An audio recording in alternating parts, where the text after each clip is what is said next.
అమరావతిలో జగన్మోహన్ రెడ్డి గారి ప్రభుత్వం పేదలకి స్థలాలు ఇస్తున్నాం అనే పేరుతోటి అక్కడ దాదాపు 11,100 ఎకరాలు ఇవ్వడం మనకు తెలుసు. దాని మీద హైకోర్టులో రైతులు కేసు వేశారు. ఈ వేసినటువంటి కేసు మీద నిన్న హీరింగ్ జరిగింది.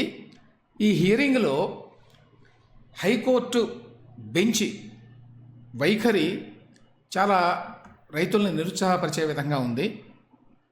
ఇప్పుడు తాజాగా ఈ కేసులో కూడా మధ్యంతర ఉత్తర్వులు ఇవ్వడానికి మరి హైకోర్టులో ఉన్నటువంటి ప్రధాన న్యాయమూర్తి గారితో ఉన్నటువంటి బెంచి నిరాకరించింది. ఈ నిరాకరించడానికి మరి న్యాయమూర్తి చెప్పినటువంటి కారణాలు అవి చూస్తే అది కొంచెం ఇల్లాజికల్గా అనిపిస్తాయి మనకి.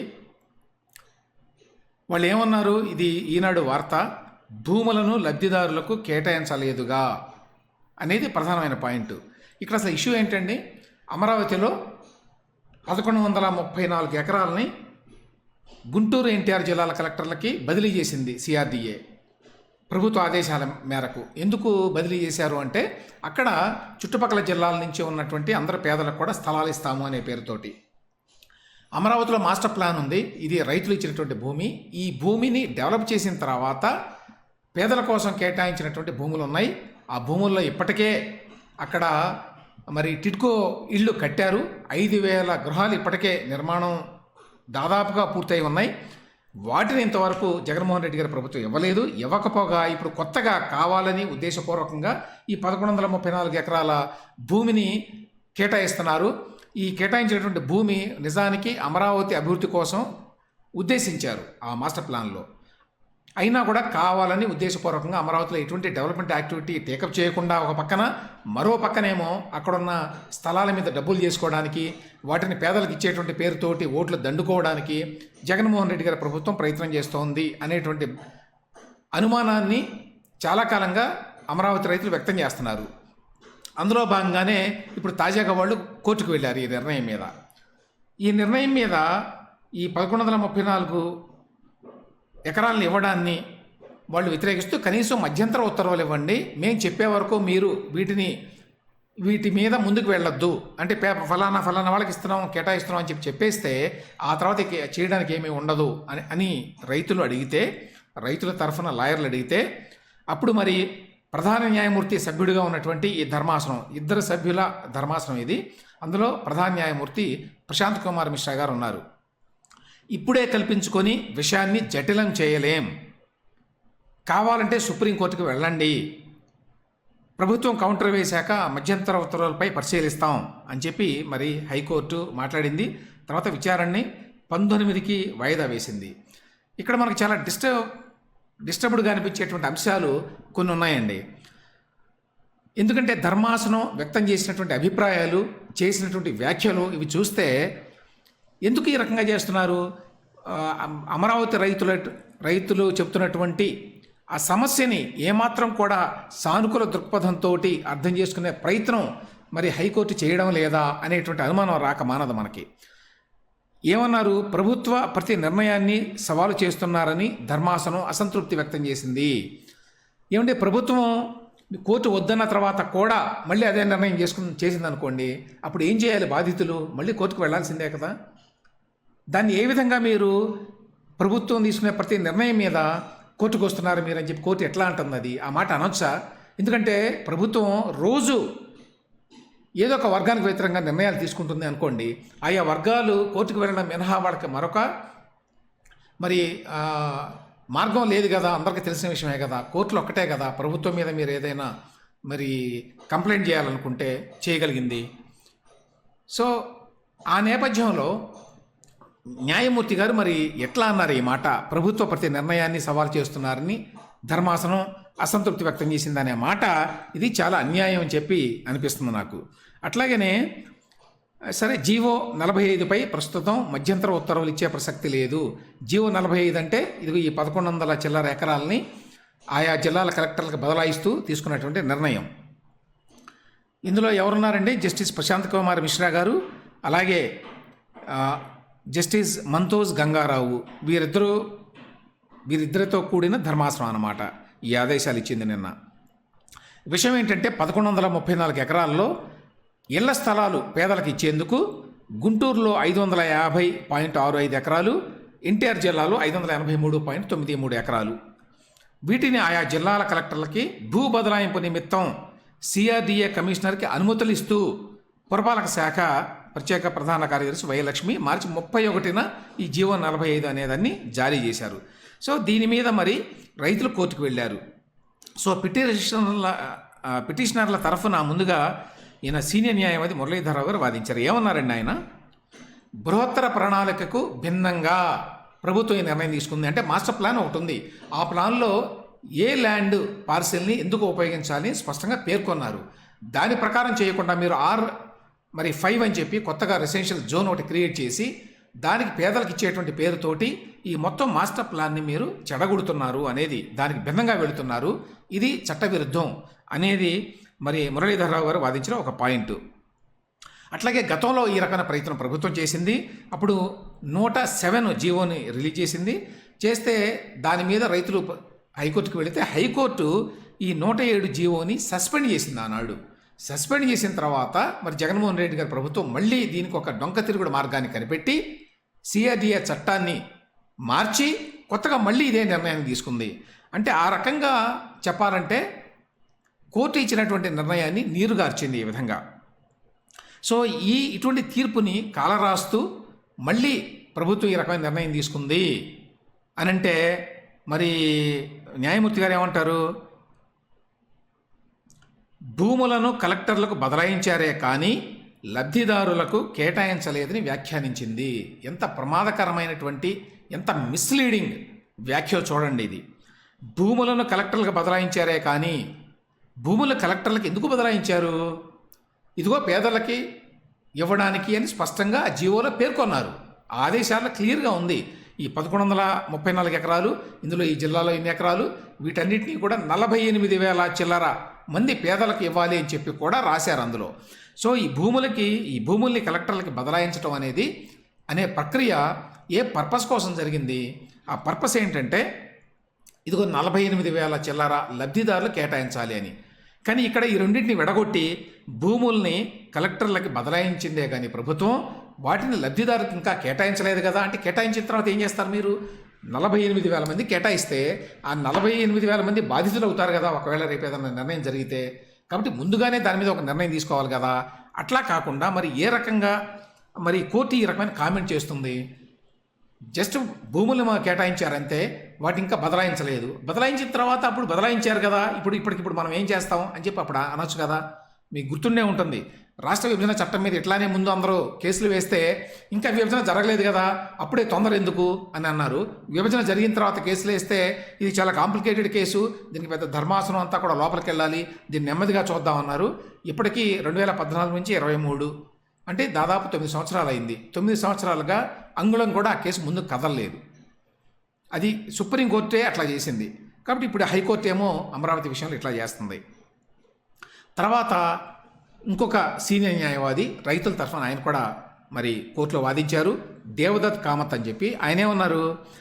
రాజధాని అభివృద్ధి పనులకు మినహా ఆ భూములను ఇతరత్రా వేటికి కేటాయించడానికి వీల్లేదని, తనఖా పెట్టకూడదని, మూడో పక్షానికి హక్కులు కల్పించొద్దని మరి ఇంతకుముందు త్రిసభ్య ధర్మాసనం హైకోర్టు చెప్పింది, స్పష్టంగా చెప్పింది. ఇది రాజధాని అభివృద్ధి పనులకు మినహా వేరే వాటికి దీన్ని కేటాయించడానికి వీల్లేదు, అట్లాగే తనఖా పెట్టకూడదు, అట్లాగే మూడో పక్షానికి హక్కులు కల్పించొద్దని.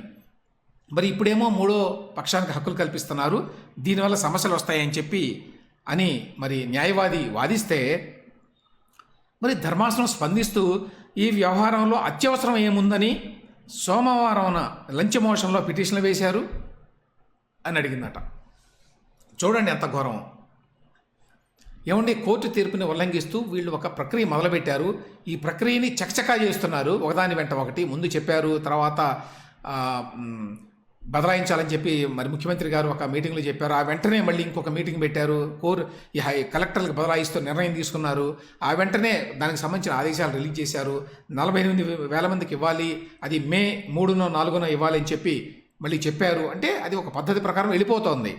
కాబట్టి అత్యవసరంగా వాళ్ళు కేసు వేస్తే ఈ వ్యవహారంలో అత్యవసరం ఏముంది అని మరి మీరు ఇంత అర్జెంటుగా సోమవారం నాడు లంచ్ మోషన్లో పిటిషన్లు వేశారు అని చెప్పి మరి కోర్టు అనడం అంటే దీని వెనక ఏంటి అర్థం అనేది మనకి మన బియాండ్ అవర్ అండర్స్టాండింగ్ ఇది. ఇలాంటి ప్రాక్టీస్ను ఇష్టపడం, మమ్మల్ని ఒత్తిడికి గురి చేస్తున్నారు. కోర్టు వారి యొక్క పనే ఇదండి. బాధితులు ఒక దాని మీద అంశం మీద వెళ్ళినప్పుడు అది కాంప్లికేటెడ్గా ఉంటుంది, సంక్లిష్టంగా ఉంటుంది. దాన్ని మరి పరిశీలించాల్సిన అవసరం కోర్టు మీద ఉంది. మరి కోర్టు బాధ్యతే అది. మరి మమ్మల్ని ఒత్తిడికి గురి చేస్తున్నారు, మీరు కేసులు వేయొద్దంటే ఇంకా కోర్టులు ఎందుకు, న్యాయ వ్యవస్థ ఎందుకు దేశంలో? అయినా కామత్ గారు అప్పటికేమన్నాడు, ఇళ్ల స్థలాలు ఇచ్చేందుకు ఆ భూములను కలెక్టర్లకు అప్పగించాలని జీవోలో ఉంది. కలెక్టర్లకి ఊరికినే ఇవ్వలేదు ఈ 1134 ఎకరాలు. వీటిని స్పష్టంగా వీటి పర్పస్ కూడా చెప్పారు. ఇళ్ల స్థలాల కోసం అని చెప్పారు, వాళ్ళకి ఇవ్వాలి అని చెప్పారు. చెప్పిన తర్వాత కూడా మీరు ఇట్లా అంటున్నారు. అందువల్ల దీన్ని ముందుకెళ్లకుండా మధ్యంతర ఉత్తర్వులు ఇవ్వండి, ప్రస్తుతానికి ఆపేయమని అంటే దీనికి ధర్మాసనం నిరాకరిస్తూ ప్రభుత్వం కౌంటర్ వేశాక మధ్యంతర ఉత్తర్వులు ఇవ్వడాన్ని పరిశీలిస్తామని చెప్పి అన్నదట. తర్వాత ఇంకా విచిత్రమైనటువంటి కొన్ని కామెంట్స్ వేసిందండి ఈ ధర్మాసనం. మరొక లాయర్ గారు, దామా శేషాద్రి నాయుడు గారట ఆయన పేరు, ఆయన వాదనలు వినిపిస్తూ రైతుల తరఫున ఏమన్నాడు, హైకోర్టు త్రిసభ్య ధర్మాసనం తీర్పునకు భిన్నంగా ప్రభుత్వం వ్యవహరిస్తోంది. అంతే కదా, ఇంతకుముందు లాయర్ చెప్పింది కూడా అదే. మీరు ఆల్రెడీ మీరే ఇచ్చారు, మీ ధర్మాసనం ఇచ్చిన ఆర్డర్ అది. దానికి వ్యతిరేకంగా వీళ్ళు వ్యవహరిస్తున్నారు. దాన్ని వేరే వాళ్ళకి ఇవ్వడానికి వీల్లేదు, మూడో పక్షానికి హక్కులు కల్పించడానికి వీల్లేదు, తనఖా పెట్టడానికి వీల్లేదు. దేనికోసమైతే మాస్టర్ ప్లాన్లో ఉద్దేశించారో ఆ భూముల్ని ఆ ప్రయోజనం కోసం మాత్రమే వాటిని వాడాలి, వేరే వాటి కోసం వాడకూడదు అని చెప్పారు, మీరే చెప్పారు. సో దానికి భిన్నంగా ప్రభుత్వం వ్యవహరిస్తోంది అని చెప్పంటే మరి ధర్మాసనం అన్నదట, ఈ వ్యాజ్యాలేమీ ప్రజాహిత వ్యాజ్యాలు కాదు. ప్రభుత్వ జీవోతో పిటిషన్ల హక్కు ఎలా ప్రభావితం అవుతుంది అని ప్రశ్నించారట. ఎంత విచిత్రంగా ఉందో చూడండి ఇది. ఈ వ్యాజ్యాలేమీ ప్రజాహిత వాద్యాలు కాదు. ప్రజాహితం ఏంటి? అక్కడ రైతులు తమ భూముల్ని అమరావతికి ఇచ్చారు కదా. అమరావతికి తమ భూములు ఇచ్చినప్పుడు వాళ్ళు అందులో బాధితులు, వాళ్ళు అందులో భాగస్వాములు, వాళ్ళకి నష్టం జరుగుతుంది కాబట్టి కోర్టుని ఆశ్రయించారు వాళ్ళు. దాన్ని ప్రజాహిత వాద్యాలు కాదు అని చెప్పి అనడం ఏంటి? ఆ కామెంట్కి అసలు అర్థం ఏంటి?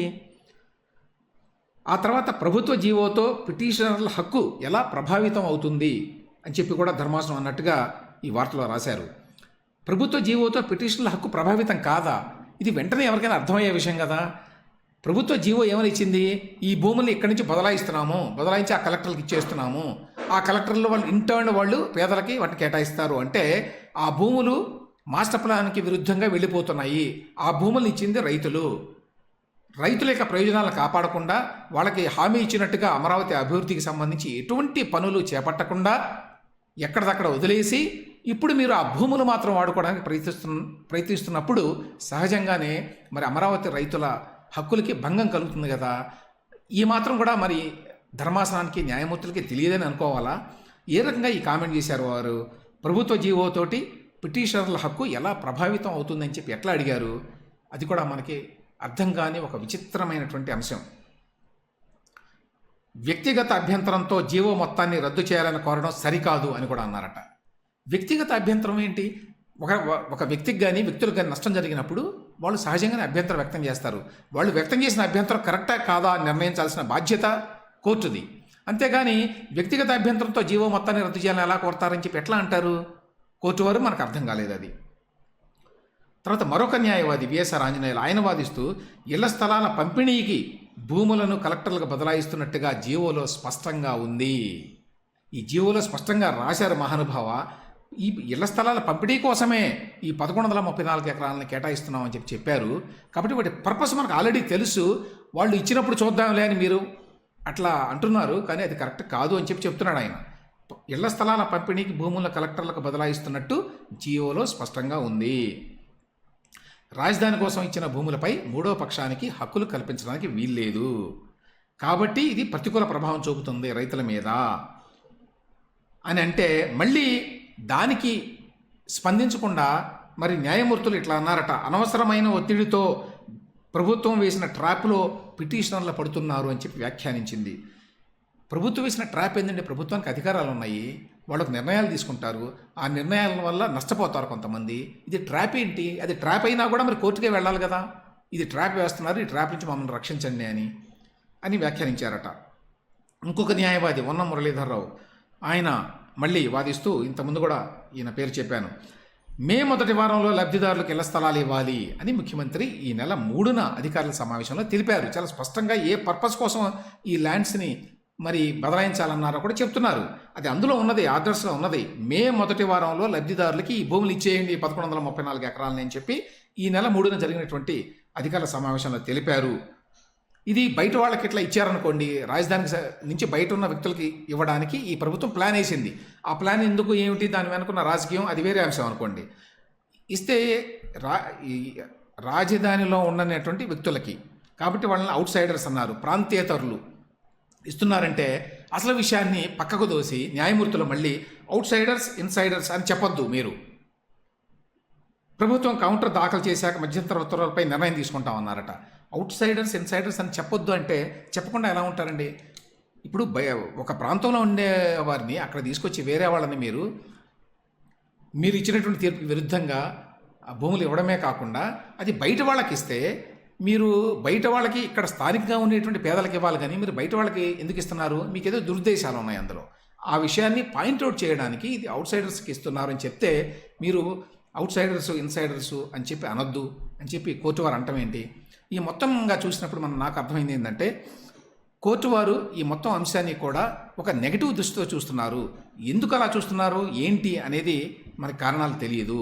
ఈ మధ్యకాలంలో చాలా కాలంగా మరి ఆంధ్రప్రదేశ్ హైకోర్టు వారు ప్రభుత్వం తీసుకున్నటువంటి అనేక నిర్ణయాల మీద మరి వారి యొక్క వాటి మీద ఒక నిర్ణయాన్ని వెలువరించకుండా ఎంతో నష్టం జరుగుతున్నప్పటికీ రాష్ట్రానికి, ఆయా వ్యక్తులకి వాటిని ఇంకా కొనసాగిస్తున్నారు. ఎగ్జాంపుల్ చెప్పాలంటే జీవో నెంబర్ 1 తెలుసు కదా, ఎవరు కూడా ప్రతిపక్ష పార్టీలేవి కూడా సమావేశాలు పెట్టుకోకుండా నియంత్రిస్తూ వాళ్ళు చేసినటువంటి జీవోలో చాలా అభ్యంతరకరమైన విషయాలు ఉన్నాయని చెప్పి ప్రతిపక్షాలు వెళితే ఇంతవరకు దాని మీద ఇమ్మీడియట్గా ఏమి ఇవ్వడానికి వాళ్ళు నిరాకరించారు. ఇందులో పెద్ద ఇదేమీ లేదు, పాత ఆర్డర్కి అనుగుణంగా ఇచ్చారని చెప్పి ప్రభుత్వానికి అనుకూలంగానే అది ఇచ్చారు. అంతకుముందు మరి జీవోలని బయటికి విడుదల చేయడం లేదు, జీవోలు విడుదల చేసేటువంటి ఆ వెబ్సైట్ ఏదో ఉందో అది నిలిపివేశారు. ఇవాళ ప్రభుత్వం ఏ నిర్ణయాలు తీసుకుంటుందో ఏమిటో ఎవ్వరికి తెలియడం లేదు. ఇది ఎప్పటి నుంచో 2006 నుంచి రాజశేఖర రెడ్డి గారి టైంలో నుంచి కూడా ఈ జీవోలన్నింటినీ పబ్లిక్ డొమైన్లో పెట్టడం అనేది ప్రభుత్వం ప్రాక్టీస్గా ఉంటే, ఈ ప్రభుత్వం వచ్చిన తర్వాత ప్రభుత్వం తీసుకునే నిర్ణయాలు ప్రజలకు తెలియకుండా ఉండటం కోసం అని చెప్పి వాటిని బయట పెట్టడం లేదంటే ఇప్పుడు అంత అర్జెంట్ ఏముంది ఈ కేసు వినడానికి అని చెప్పి మరి ప్రధాన న్యాయమూర్తి గారు ఆ కేసుని దాన్ని ఇంకా సాగదీస్తున్నారు. మరి ఎందుకనో తెలియదు. ఆ రకంగా కోర్టు వారు ప్రజల పక్షాన ఉన్నారా లేదా అనేటువంటి అనుమానం ఈ వ్యాఖ్యలు గత కొంతకాలంగా జరుగుతున్న పరిణామాలు చూస్తే అనిపిస్తోంది.